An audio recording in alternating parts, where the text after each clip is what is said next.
Hello everybody, John here, and today onto the garage we are reinstalling the front lower arm, complete with replaced ball joint.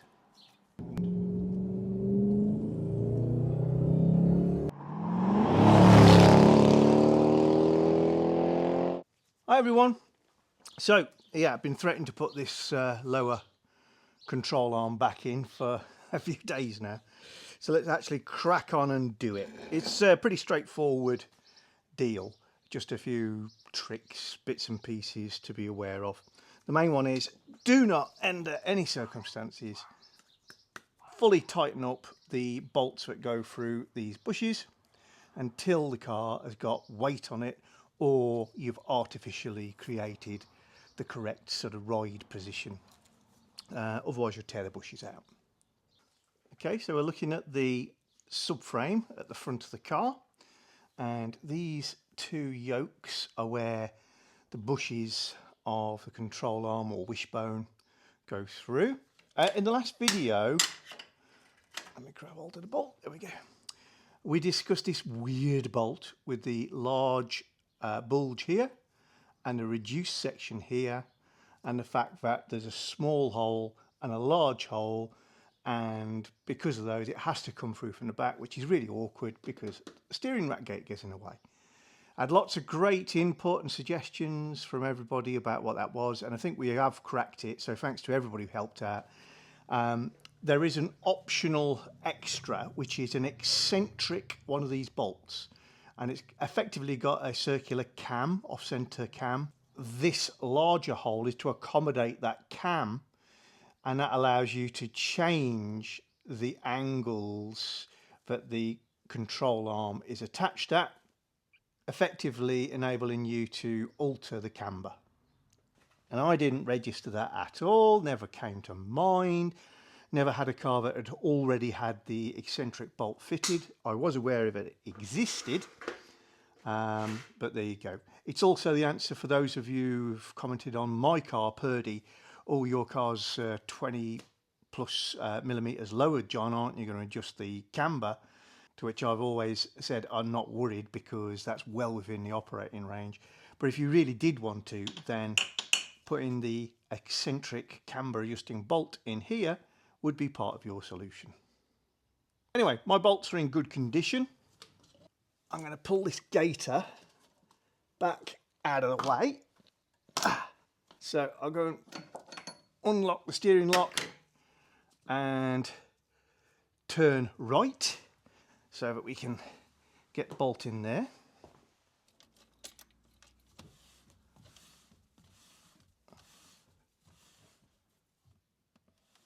And when I said right, I of course meant left. It's because I was facing the wrong way under the car. Very confusing.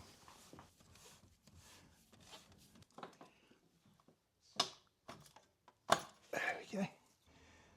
So I've got the big part of the inner track rod end out of the way, but I'll have to lower my hub in order to go over the top of this control arm. Now I've got the whole thing hanging in the air on a chain, so let me just get that out.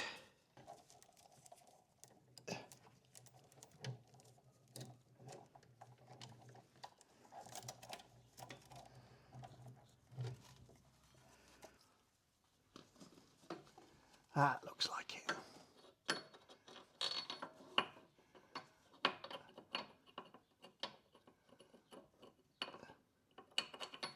There, so we can pop that one in from that end. Then we've got a longer but plain diametered bolt, and this goes in the front yoke, and this was inserted from the front, so let's have a look about reinserting it the same way. Yep, that goes in well. So I've got a little bit of, I mean, this is cheap stuff, copper grease by Rapide. It's just a spray form of anti-seize grease or copper rich grease. Just means the bolts won't corrode or lock up in the bushes. Not strictly necessary. I'm just going to balance that there. Then we're going to offer up our control arm to that bush and see if we can squeeze it in. Move this one back out of the way.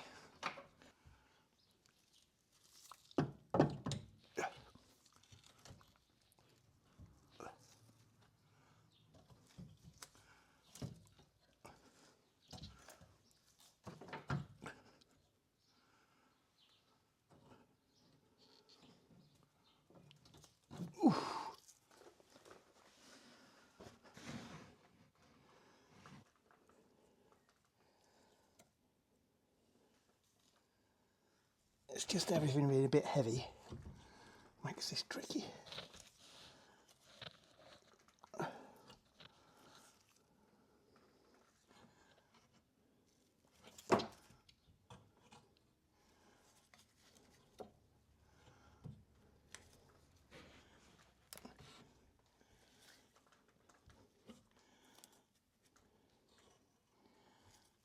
Try and get both bushes into the yolks at the same time, but there's a degree of the rubberiness of the bushes means that they grip the yolks, and the centres are hard to deflect. I just need to move a 1/4 of a mil to start me off.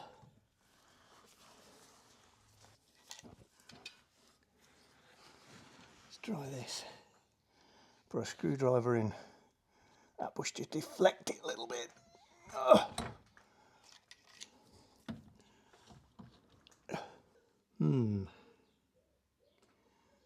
This is tougher than I thought.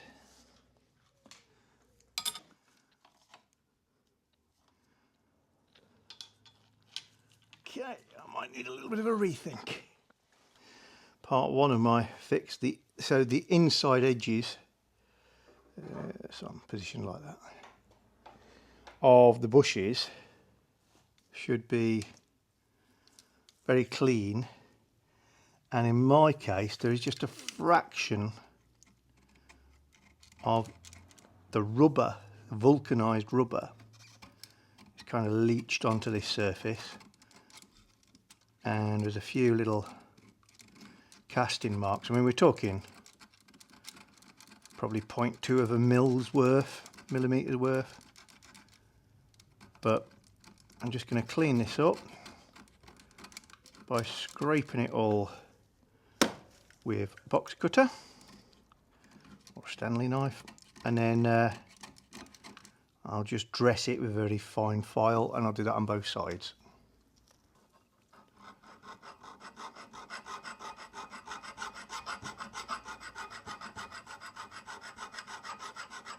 Okay, so I've cleaned these faces up, and I got myself a large Allen key that I can put in the far end of this to deflect the nose a little bit, and another tube here that I can put in here to again just to apply a little bit of deflecting force. Don't know if it'll work or not, but we'll try that out.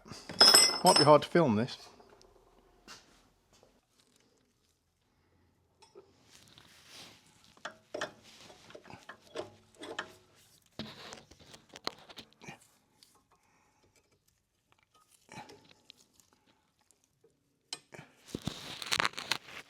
I think if I can just get them both even slightly started, would be fine.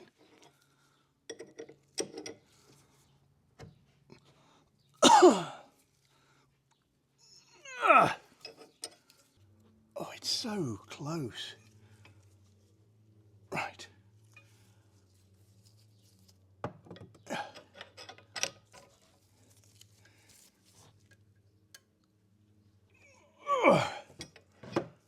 You're a little bugger. not going to be a lot of words in this video because I'll only be cuss words.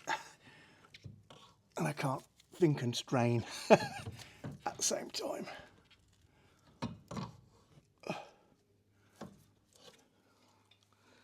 Whew. I wonder if there's a trick to it. One of the angles of approach being easier, maybe.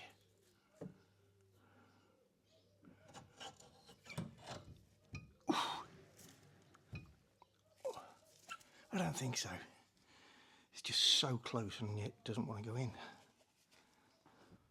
Well, at least I know I'm not going mad. That is the centre out the old bushes, or one of them I should say. And if I offer that up on its own, look, it just gets in. To say it's close to size and size is an understatement. It would need tapping to get to the point where the bolt would go for it. And if I move over to the other yoke,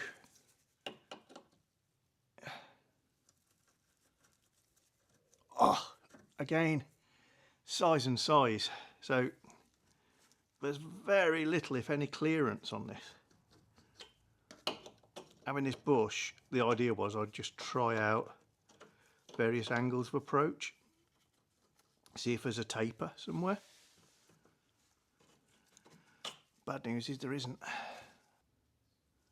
So whether it's right or it's wrong, I'm going to take matters into my own hand, and I'm going to put a chamfer on this edge of the casting here, just a sort of 20mm wide break edge, probably half a mil deep, and the same on here, just so that I've got more of a chance of getting it into the yokes, and then I can tap it into position.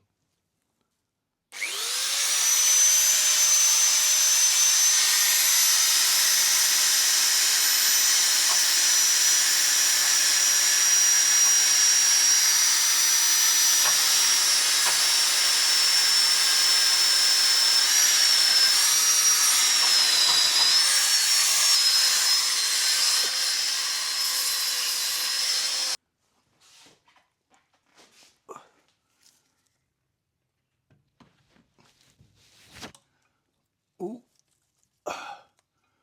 Are we going to be able to do this time?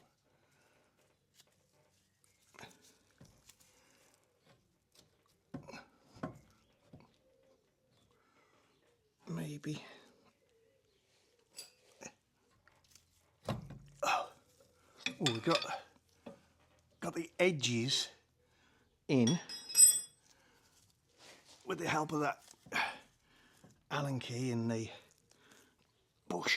Right, let's just see if we can tap it. Yes. Well, that's that one going in. Let's give this a tap as well.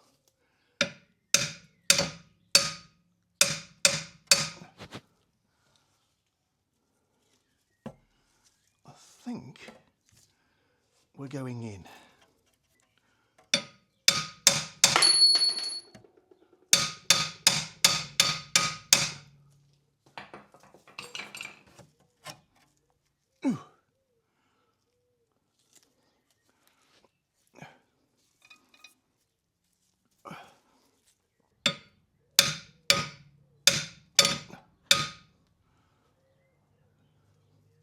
Can I let go?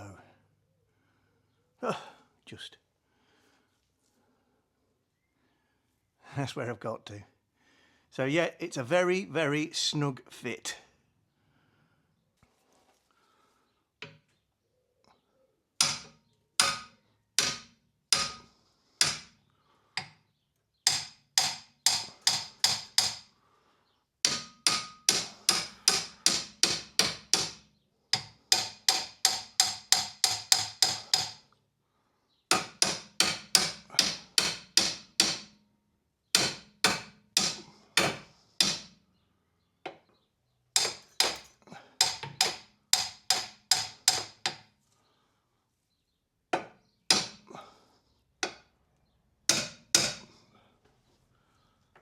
Right, I can see the eye of this one.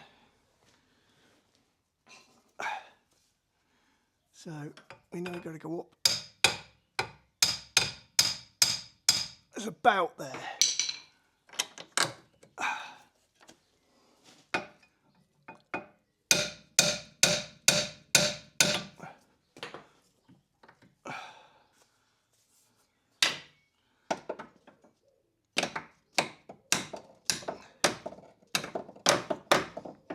That's to bolt through on this one.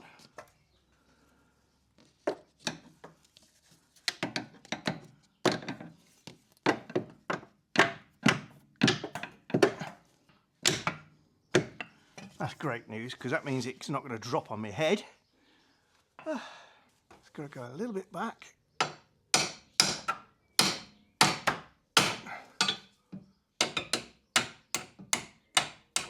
Let's get the bolt through that way, then take it back out.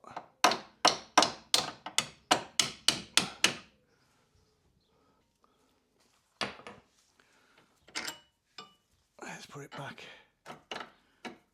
the way it came out, which again I'm not sure I agree with, but that's the original direction. Okay, so the next thing to check is that I can lift this, turn it without tearing the bushes. And yeah, can you see the inners, the sort of sleeve area turning? And there. So we're good, even though it's a little bit stiff. Maybe this is part of why they got torn in the first place. Right, now what we're going to do is lift this up to put the ball joint back through the hub. So ball joint goes in from above. Got the steering locked all the way over. Slacken my chain back off again. Okay, so that's nice and low. Let's lift that up.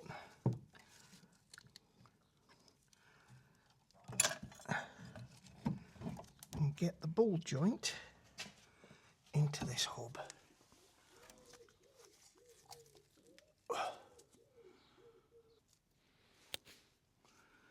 Just going to turn the steering back a bit.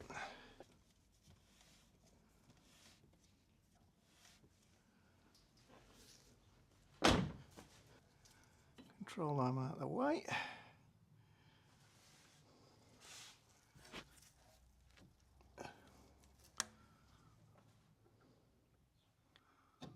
That's the damper that's getting in the way of the control arm going up. I can obviously take the two bolts out, drop that down, but oof, I'd rather try and do something up here. I'm just pulling the damper out towards the wheel at the bottom. That should give me some more space. I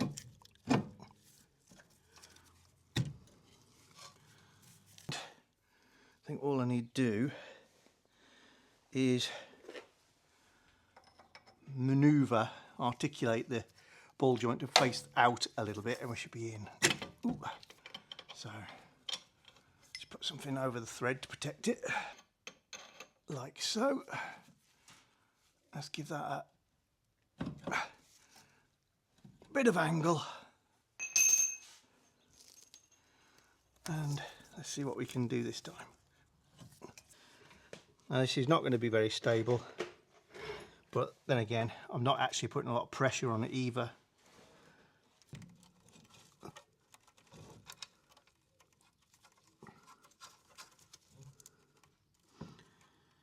And we're back.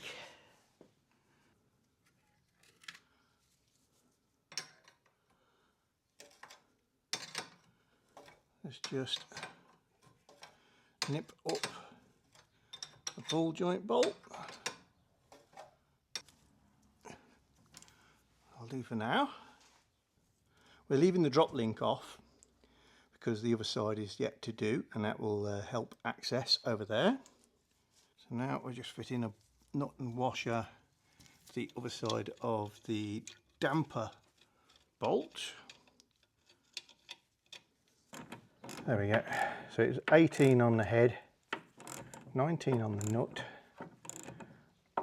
I really wish they wouldn't mix the sizes.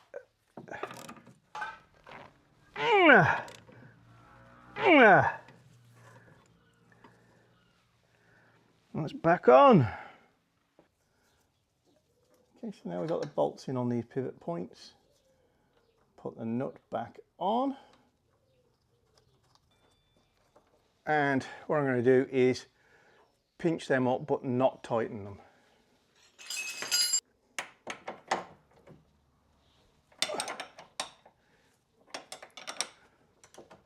Right, backing it off.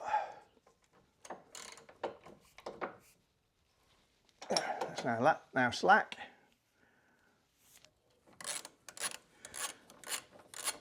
I'll do the same with the back bush.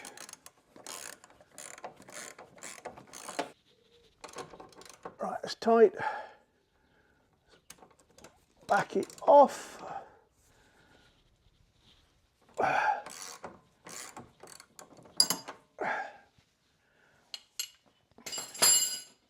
And that just leaves us with the gaiter to return. Okay, so the gaiter on the steering rack was held in place with one of these clips, and it's basically just hooked on with a little barb onto one of these holes here. They're quite nice in, but they've got a little tongue that goes in a groove, so the internal shape is pretty round. So they're very good in that regard, but they're tightened by using a pair of pincers on there and pinching. So once this has been removed, it's rather hard to re-hook onto that latch because this is now shorter. The only way is to sort of lengthen this, open it out, and you're fatiguing the metal. So tend not to reuse those. I don't have an appropriate size clip to replace it. It's perfectly acceptable to use a decent quality cable tie on these gaiters. They're not pressurized. Or zip tie if you're in the States. But I've got this stuff. It's a continuous roll of worm drive clip, Jubilee clip, which is a brand name, but we tend to call hose clips that look like this Jubilee clips in the UK, incorrectly. It's a hose clip, and I've got the little separate clips. So all you do is it's same width as the one I've taken off. Measure around the band, give yourself an extra 25mm, 1 inch, cut.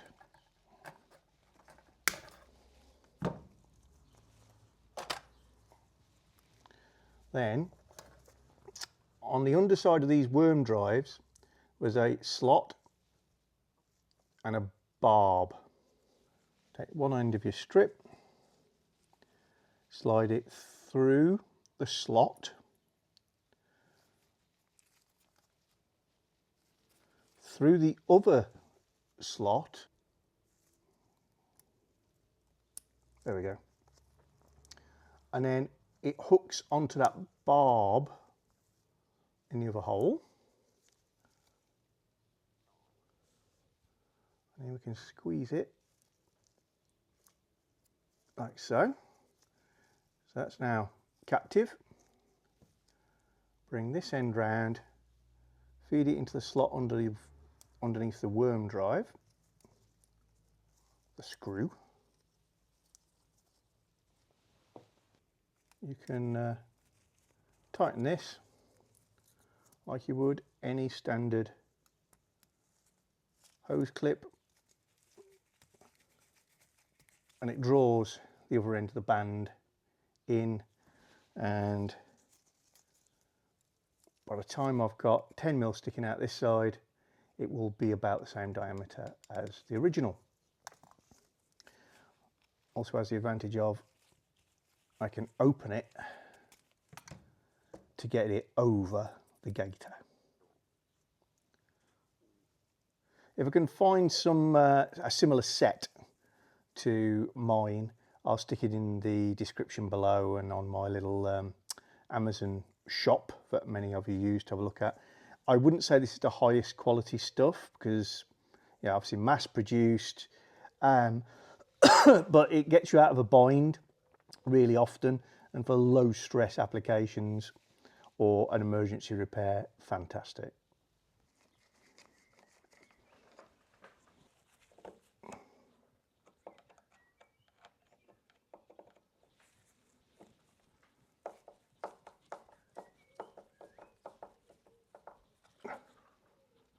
Brilliant. So just this clip to return. Managed to get off with bare hands. Today is a different day. So just squeeze that constant pressure clip back on. Done. Well, at the same time as I was doing all that, one of the security cameras around my garage was capturing the area where Purdy's sitting at the moment. And you can see how lucky I am to live in a very rural area. Little deer coming in to view the Jag.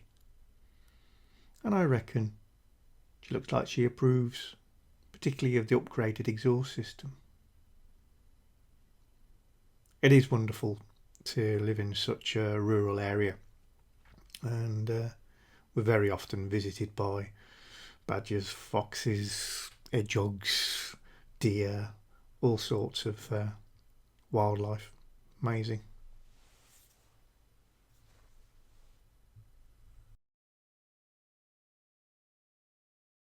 Well, that's that done for today.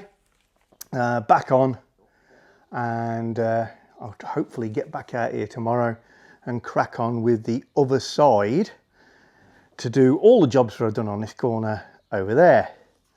Bit boring for you guys, so what I might do is intersperse, because that'll take a day or two, to intersperse it with undercoating and treating this and putting some colour on it and a little bit of lacquer on it and seeing how we can disguise that, and then under sealing all the area that we worked on over here, getting it ready for its MOT. Thanks to everybody who's contributed to the discussion about the calendar / non-calendar. Loving it. I need more intel, all the input I can get so we can make a really good informed decision.